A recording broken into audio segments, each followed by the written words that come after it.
आज GAD के officers के साथ हमारे सिटी पुलिस के सभी senior officer, DCP traffic Chauhan, DCP law and order joint CP Vishwa Prasad और additional CP traffic Anil Kumar, additional CP law and order Chauhan साहब, सब लोग पूरा यहाँ के काम का प्रोग्रेस का जायज़ा लिए और बहुत अच्छी तैयारी चल रही है।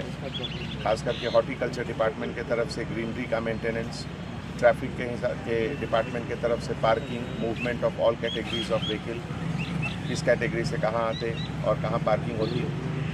CSW के तरफ से सिक्योरिटी के इंतजाम सभी बहुत अच्छे तरीके से चल रहे हैं। इस सिलसिले में हमारे एडिशनल CP ट्रैफिक साहब कुछ दिनों में एक ट्रैफिक एडवाइजरी भी इशू करेंगे, जिसमें पब्लिक को और इन्वाइटीज़ को सबको ये पता चले कि उस दिन का रूट प्लान क्या रहेगा।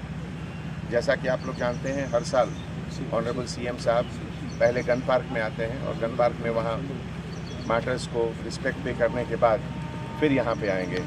2 जून को ये पूरा फंक्शन है। Thank you.